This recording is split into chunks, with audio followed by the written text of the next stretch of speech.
안녕하십니까. 저는 가톨릭 의대 부천성모병원 소화기내과에서 근무하는 권태근이라고 합니다.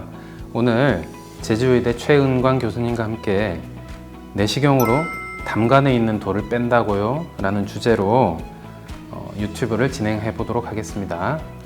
교수님 안녕하십니까? 네, 안녕하세요. 소개 감사드립니다. 저는 제주대병원 소화기내과에 있는 최은광이라고 합니다. 오늘 또 이렇게 좋은 자리를 마련해 주셔서 감사합니다. 그러면 제가 몇 가지 좀 궁금한 점에 대해서 좀 질문을 좀 드리겠습니다. 담석이라고 하죠. 이 담석은 혹시 어떻게 분류를 하는지 좀 말씀을 해주실 수가 있을까요? 담석하면 흔히 이제 우리 요로결석이나 이런 것과 조금 헷갈려하는 그런 환자나 보호자들도 있습니다. 담석은 크게 우리 이제 위치에 따라서도 분류도 하고요, 성분에 따라 분류하기도 합니다. 위치에 따라서는 가장 흔하죠. 이제 쓸개, 담낭 안에 있는 돌을 담낭 담석이라고 하고요. 그 다음에 간내 담관에 있는 돌을 간내 담관 담석이라고 하고, 오늘의 이제 주로 이야기할 주제가 되겠는데요. 총 담관에 있는 담석을 총 담관 담석이라고 합니다. 또 이제 성분상의 분류를 하기도 하는데요. 이제 서양, 서구의 백인들에서 가장 흔한 콜레스테롤 담석이 있고요. 그 다음에 비교적 이제 아시아, 저희 나라를 포함한 아시아에 흔한 색소성 담석 중에 하나인 흑색석 그리고 갈색석 이렇게 분류를 하게 됩니다. 담석이 생기는 원인은 이 성분에 따라서 조금씩 다른데요. 이제 가장 흔한 콜레스테롤 담석 같으면은 이제 나이가 증가함에 따라서 많이 발생이 증가하고요. 여성에서 비교적 흔하고요. 임신, 출산, 당뇨, 비만하고 연관이 돼 있다고 합니다. 갑자기 체중을 많이 줄이는 경우에도 이 콜레스테롤 담석이 생길 수가 있고요. 특히 또 에스트로겐이나 이런 호르몬 또는 약제하고 연관도 있습니다. 유전적 요소도 무시할 수는 없는데요. 이제 직계 가족 중에 담석이 있을 때는 10명 중에 1.5명 정도, 한 15% 정도에서 담석이 있다는 보고도 있습니다.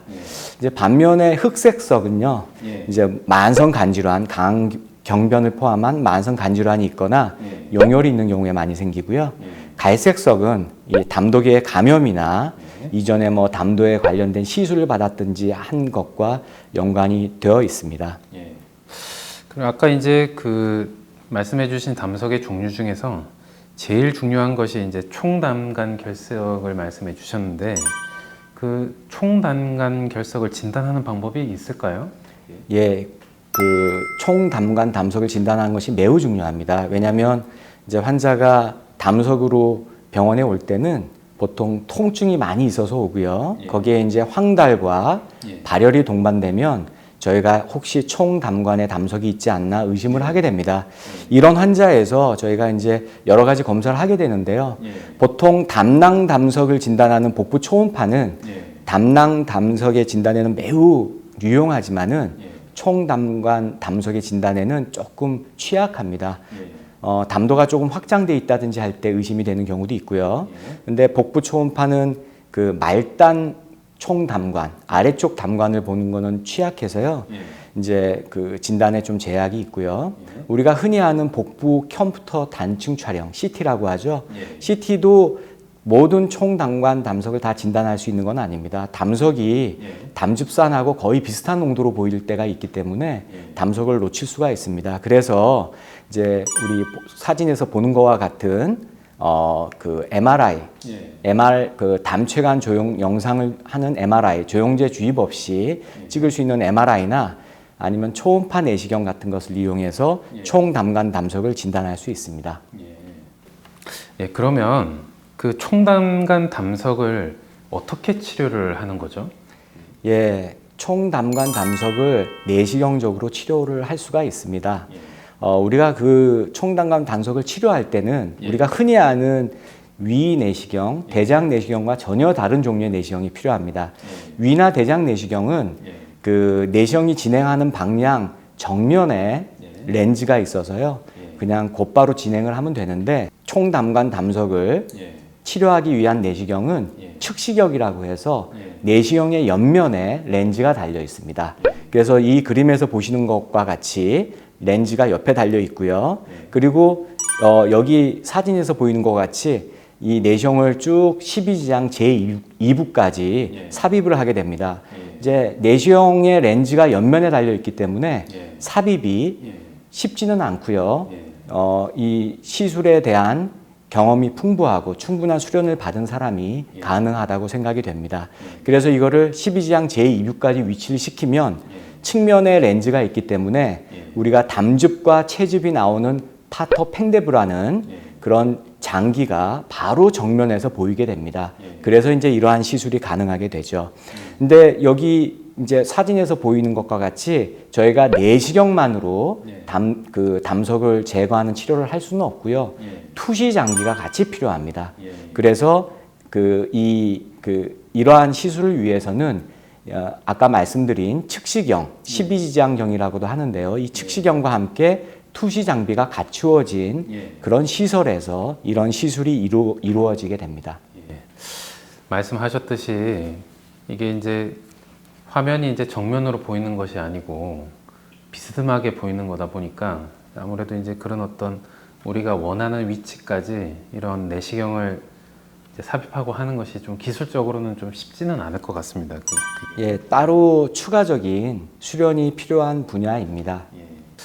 그러면 그 측시 옆으로 볼 수 있는 내시경을 가지고 하는 그 내시경 시술을 ERCP라고 제가 이제 알고 있습니다. 그러면 ERCP를 하는 과정에 대해서 좀 설명을 좀 해주실 수가 있을까요? 예, 아까 말씀드린 대로 그렇게 이제 렌즈가 옆에 달린 측시경, 우리가 12지장경이라고 하는데요. 이것을 12지장 제2부까지 삽입을 하게 됩니다. 삽입을 하면 이 사진에서 보이는 것과 같이 파터 팽데부는 정말 다양한 모양을 하고 있습니다. 여기서 저희 시술하는 시술자는 어느 쪽이 담즙이 분비되는 길인지, 담도인지 찾아서 거기를 선택적 삽관을 하게 됩니다. 그래서 이제 삽관을 하고 나서 저희가 이제 돌이나 이런 것을 빼기 위해서는 그 괄약근을 절개를 하거나 넓혀줘야 되거든요. 그래서 이제 괄약근 절개를 하게 되는데요. 이러한 모양에서 보이시는 것과 같이 괄약근 절개를 하게 되고요. 이제 담석이 매우 크거나 또 충분한 괄약근 절개가 이루어지지 않을 때는 저희가 이렇게 풍선으로 확장을 하는 경우도 있습니다. 이렇게 풍선을 확장하고 나서 이제 저희가 그 담석을 빼게 되는데요. 담석을 빼는 기구는 여러 가지가 있습니다. 가장 흔하게 사용하는 것은 이렇게 바스켓을 사용해서 저희가 담석을 포획해서 잡아 빼는 경우가 있고요. 또 추가해서 저렇게 풍선을 사용해서 담석을 빼기도 합니다.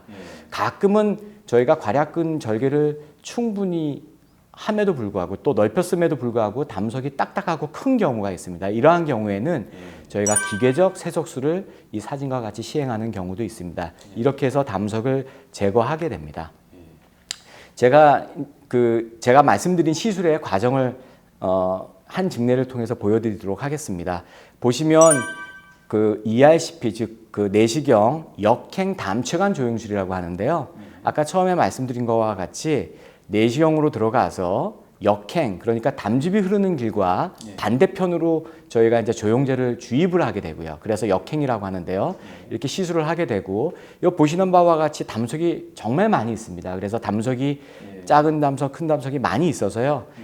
저는 괄약근 절개술과 함께 풍선 확장술을 시행했고요. 그 다음에 여기서 보는 바와 같이 바스켓과 또 풍선을 이용해서 모든 담석을 제거할 수 있었습니다. 그러면 방금 이제 설명을 해주셨듯이 이게 이제 이 내시경 장비가 앞을 바라보는 것이 아니고 옆에 이제 카메라가 달려 있어가지고 이제 사실 이제 그 우리가 내시경을 원하는 위치까지 사실 삽입을 하는 것도 쉽지가 않을 것 같고 또 이 담석을 제거를 하기 위해서 이제 여러 가지 이제 장비를 사실 많이 쓰시고 하시는 것 같습니다. 그 담석을 꺼낼 때 딱 그 나오는 이 장면을 보면 이 마치 이게 알더니가 빠지는 것처럼 이제 굉장히 많이 보람을 많이 느끼실 것 같은데요. 네, 그런 것 때문에 제가 이 시술을 전공하게 됐습니다. 예, 그런데 그러면 이 ERCP로 담석 제거가 좀 어려운 경우에는 또 다르게 이게 담석 제거를 할 수 있는 방법이 있을까요? 예, 그렇죠. 이제 아까 제가 담석이 많은 환자에서 그래도 성공적으로 한 세션에 다 제거한 사진을 보여드렸는데요. 가끔 이제 말단 그 담관에 협착이 있는데 해결이 안 되는 협착이 있을 경우 등등 해서 아니면 돌이 너무 커서 꽉 박혀 있는 경우도 있습니다. 그러한 경우에는 담석의 포획이 어려워서 포획하는 것 자체가 어려워서 이제 제거가 불가능한 경우가 있는데요. 그러한 경우에 저희가 이제 아까 말씀드린 그 12장경의 채널에다가 훨씬 더 가는 내시경을 삽입을 해서 직접 이렇게 담석을 눈으로 보면서 쇠석해서 빼는 방법도 있습니다. 이 환자는 말단 그 담관에 악성 종양으로 인해서 협착이 있었습니다. 그래서 그 비교적 큰 담석이 그 상부에 있는데 제거가 어려워서 제가 말씀드린 그러한 특수한 내시경을 사용해서 담석을 성공적으로 모두 제거할 수 있었던 환자입니다. 또는 우리가 여러 가지 위장관 수술 후에 이제 해부학적 변형이 와 있는 환자들이 꽤 많이 있습니다. 위암 수술이라든지 여러 가지 담체 수술, 또 서양에서는 그 우리 아주 과도한 비만 환자들에서 그 체중을 줄이기 위한 수술을 하거든요. 그러한 경우에는 저희가 보통 내시경, 측시경을 통해서 뿐만이 아니라 보통의 내시경 또는 소장 내시경으로도 담도의 출구, 바터팽대부에 도달하지 못하는 경우가 있습니다. 이러한 경우에 이 환자에서와 같이 저희가 그 담관에 경피경관 담관 배익술이라고 해서요. 피부를 통해서 튜브를 넣고 그 튜브의 길을 일정 기간 지난 이후에 확장을 하고요. 거기에 이런 담도 내시경을 넣어서 담석을 쇠석하고 하나하나 빼는 방법도 있습니다. 이걸 담관 내시경이라고 하는데요. 아까 말씀드린 통상의 우리가 ERCP라는 시술로 담석 제거가 어려운 경우에 매우 유용하게 사용할 수 있겠습니다. 정리를 하자면 첫 번째 이제 치료 방법은 ERCP를 하는 것이 첫 번째고, ERCP가 잘 되지 않을 경우에는 또 다른 치료 방법도 있다. 이렇게 저희가 이해를 하면 되는 것일까요? 네, 그 외에도 요즘에 이제 매우 핫하게 이용하고 있는 초음파 내시경을 통해서도요. 일부 시술이 가능합니다. 초음파 내시경의 시술에 대해서까지는 여기서 언급하지는 않겠습니다. 그러면은 그런 아까 이제 ERCP에 대해서 오늘 이제 많이 이제 말씀을 많이 해주시고 계시는데, 아무래도 이제 가장 많이 쓰는 치료 방법이고 해서 궁금한 점을 제가 조금만 더 여쭤보도록 하겠습니다. 그러면 ERCP를 하는 과정 중에서 생길 수 있는 합병증이라는 것들이 있을까요? 예, 그 ERCP 시술은 다른 내시경보다 보통 합병증의 발생 비율이 높은 고위험 시술로 되어 있습니다. 담석을 제거하기 위해서는 아까 사진 보여드린 파터팽대부에 도달을 해서 저희가 담도끼를 찾아야 되는데요. 담도끼를 찾게 되면서 거기에 이제 췌장의 췌즙이 나오는 길이 같이 나오게 됩니다. 같이 있는데요. 거기가 건드려지게 돼서 췌장염이 발생할 가능성이 있습니다. 이 췌장염이 ERCP 시술을 하는 의사들이 가장 주의를 하고 있고 또 피하려고 하는 합병증 중에 하나인데요. ERCP 시술을 하는 기관이나 이제 시술하는 의사에 따라 다르겠지만 5%에서 한 10% 정도 보고되고 있습니다. 그 외에 아까 담석을 제거하기 위해서는 저희가 괄약근 절개술을 해야 되는데요. 괄약근 절개술과 연관돼서 출혈이라든지 천공 등이 있을 수 있습니다. 뭐 출혈로 인해서 수혈을 받아야 된다든지 아니면 그 혈관 조영술, 색전술을 받아야 되는 경우도 드물지만 있고요. 그 다음에 천공으로 인해서 저희가 응급수술을 요하거나 아니면은 뭐 흔하지는 않지만 사망도 가능한 비교적 고위험 시술로 알려져 있습니다. 그런 어떤 이런 합병증들이 생길 수가 있기 때문에 참 어떤 숙련된 선생님들에 의해서 이 시술을 받아야 될 것 같습니다. 그러면 마지막으로 굉장히 이제 많은 노력을 통해서 우리가 담석을 잘 제거를 했다. 그런데 혹시 이 담석이 다 다시 또 재발을 하거나 할 수 있는 것인가요? 이게? 예, 재발을 할 수가 있죠. 환자들이 예. 제가 이제 담석을 빼고 나서 많이 이제 저에게 여쭤봅니다. 음식은 뭘 가려야 돼요? 예. 저 멸치 먹어도 돼요? 예. 칼슘 먹어도 돼요? 예. 자, 음식도 이제 우리가 담석의 예방이나 재발 방지에 중요한 것 중에 하나입니다. 아까 제가 여러 원인들을 말씀드렸는데 담석의 원인 중에 저희가 인위적으로 할 수 없는 것들이 있습니다. 저희가 인종을 바꿀 수도 없고 그다음에 우리 그 유전적인 것을 바꿀 수는 없는데요. 음식은 저희가 이제 일상생활에서 조절이 가능하죠. 담석을 예방하거나 아니면은 재발을 좀 줄여줄 수 있는 그런 그 음식들로는요. 가장 알려진 게 비타민 C고요. 이런 비타민 C, 또 불포화 지방산, 여러 가지 견과류 이런 것들이 이제 담석에 좋은 음식으로 알려져 있습니다. 그 외에 이제 신선한 과일, 야채 이런 것들도 이제 담석에 좋다고 알려져 있고요. 의외로 또 커피가 간에도 좋다는 논문들이 이제 최근에 간간히 나오고 있는데요. 담석에도 좋다고 알려져 있습니다.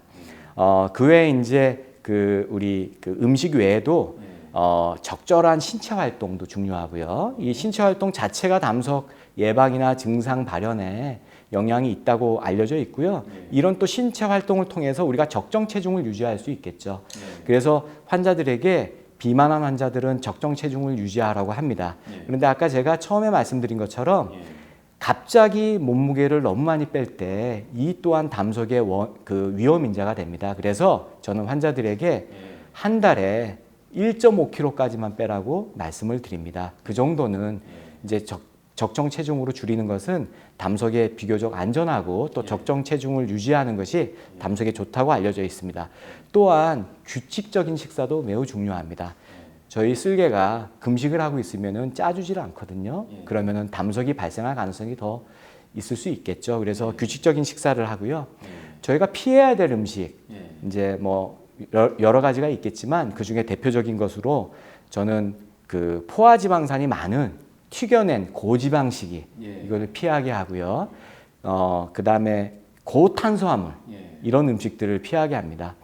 그런데 이런 음식에 너무 저희가 연연을 하다 보면 스트레스가 많은 게 사실이죠. 그래서 저는 일반적인 건강한 식사 그런 것들 규칙적이고 3대 영양소가 골고루 포함된 일반적인 식사를 골고루 하시고 이제 환자들이 오해하고 있는 게 칼슘 먹으면 안 되고 멸치 먹으면 안 된다고 알고 있는데 저는 꼭 드시라고 합니다. 왜냐하면 직접적인 연관은 전혀 없고요. 또 이 나이 든 사람들, 또 특히 여자에서 담석이 많이 생기는데 그러면 골다공증 올 위험도도 있기 때문에요. 저는 칼슘은 꼭 챙겨 드시도록 말씀을 드리고 있습니다.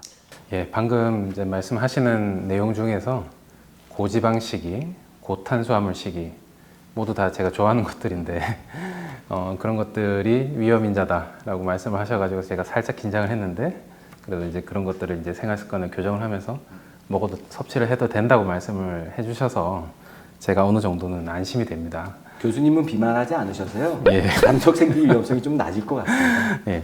그러면 한 가지만 더 제가 이제 질문을 드리면 아까 이제 커피를 말씀을 하셨지 않습니까? 이제 커피는 이제 어느 정도 도움이 된다 이렇게 말씀하셨는데 또 이제 우리나라 사람들이 또 많이 또 섭취를 하는 술이나 담배 같은 것들은 어떻게 돼 있나요? 술이나 담배하고 담석에 대한 연구 자체는 많지 않고요. 알려진 것은 별로 없습니다. 술이나 담배는요, 도리어 이제 오늘 주제하고 좀 벗어나지만 췌장하고 연관이 아주 많습니다.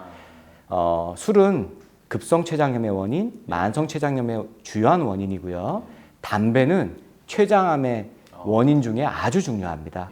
그래서 우리 담석보다는 술, 담배는 우리 췌장을 위해서 삼가하시는 것이 좋겠습니다. 그러니까 결국에 술, 담배를 해야 될 원인은 별로 없다 이렇게 이해를 하면 되는 것이겠네요. 예, 그럼 오늘 제주의대 최은강 교수님과 함께 내시경으로 담간의 돌을 뺀다고요? 라는 주제로 담석의 원인과 치료 방법에 대해서 알아보았습니다.